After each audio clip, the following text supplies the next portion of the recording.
Bonjour, bienvenue chez Doc Sud. Nous sommes le 11 novembre et nous venons d'accrocher les dernières toiles arrivées de Chine sur les murs de la galerie. Et la plupart, une sélection, sera présentée à Start, la foire d'art contemporain de Strasbourg, du 23 au 26 novembre. Alors je vais vous les présenter rapidement. Une toile du jeune Tiatine qui traite en fait de la communication et notamment du Wi-Fi.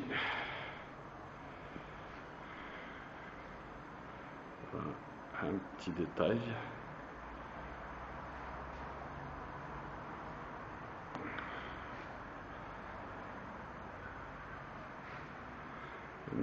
Une autre toile de Tiatine qui, elle, traite de la femme cosmonaute chinoise Li Yu qui est partie dans l'espace. C'est toujours très graphique. Tiatine vient de faire une superbe exposition à Hong Kong qui a eu beaucoup de succès. Il a tout l'avenir devant lui, il n'a pas 30 ans. En parlant d'un jeune, voilà 3 toiles de notre petit peintre alias Liu Qianyong. C'est notre star, un petit peintre.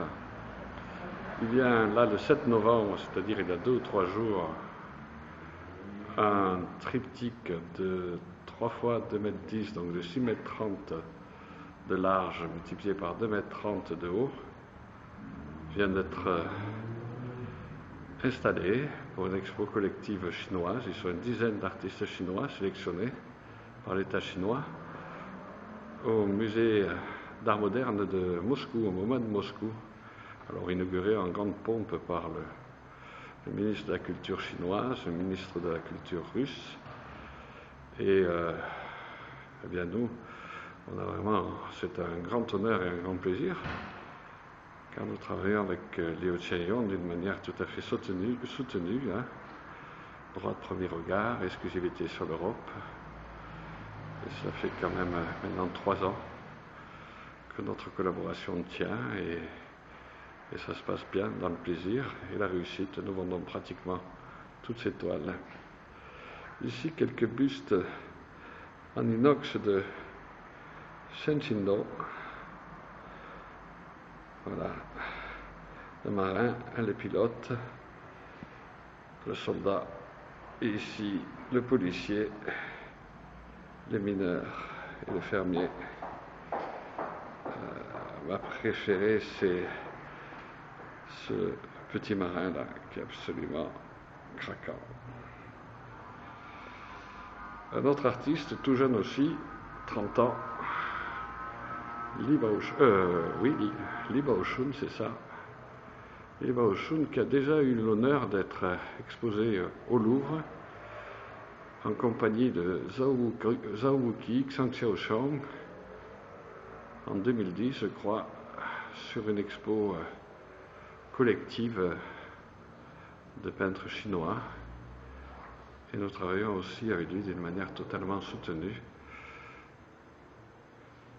On a un grand succès aussi avec lui. Tous ce sont des grandes toiles, hein. Celle qui est en face de vous doit faire à peu près 1,80 m de haut, 1,80 m par 1,80 m. C'est un excellent boulot. Excellent boulot. Voilà. Je vous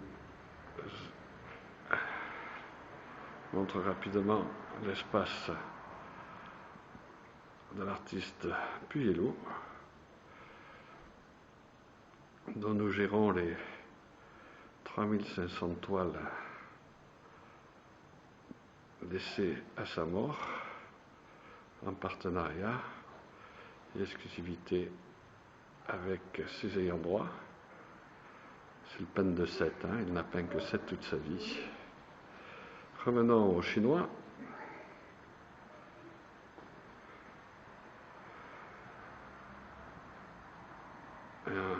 Yiling. Yiling a fait partie des événements de la place Tiananmen. Et il a eu pas mal de problèmes politiques en Chine, mais lui est resté en Chine. Et sur ce tableau-là, il fait un clin d'œil à tous ses amis qui sont partis en Occident, puisque, voilà, maintenant vous devez voir, sa toile n'est composée que de détails de toiles chinoises contemporaines, très connues. Alors,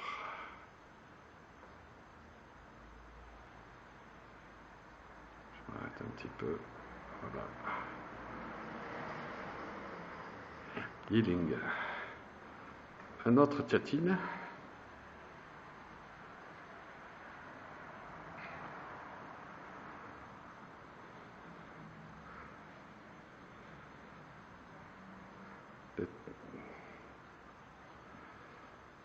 Et encore un autre Tiatine, où là il nous a mêlé. Le Tiatine n'est jamais sorti de Chine, hein. Donc c'est sa vision de l'Occident, de son histoire, par le biais de sa fenêtre Internet. Ici il nous mélange une photo très connue d'Hitler sur une chaise longue, qu'il affuble des oreilles des bunnies américaines. C'est hyper graphique. Il vient de faire une expo à Hong Kong qui a très très bien marché. De retour maintenant sur Shen Qindong. Shen Qindong est un ancien soldat de l'armée chinoise dont le boulot, voilà une superbe sculpture, était de faire les affiches de propagande de son armée. Donc le héros, le soldat, hein, les propagandes de ces États communistes, et qui, lorsqu'il est parti, qu'il a quitté l'armée, il est un peu plus âgé, hein, quand il a quitté l'armée à l'âge de 34 ans, il a repris à son compte donc cette imagerie pour la traduire d'une façon un petit peu Playmobil, Tintin, hein, c'est très Pepsi, 3D.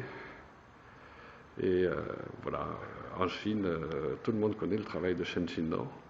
Wu Yixiang qui travaille sur l'info.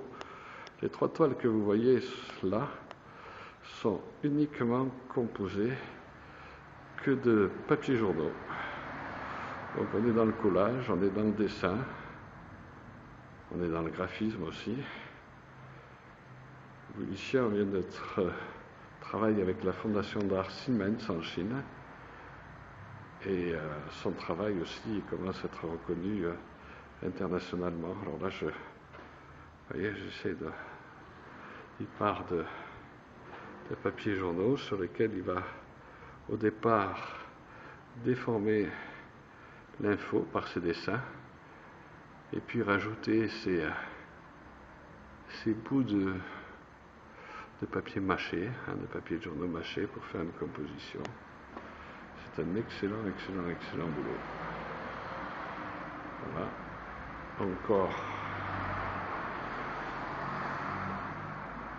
un Wu Yixiang. La lumière n'est pas très bonne. Hein. Là, Sun Tru. Mon ami Sun Tru, maître en calligraphie. On est sur du papier de riz. On est sur de l'encre de Chine. Le papier de riz est marouflé sur toile pour qu'il puisse tenir, car c'est très fragile. Et ce que j'aime, c'est la modernité qui donne à ce support ancestral et cette technique ancestrale de langue de Chine, avec la modernité de ses sujets.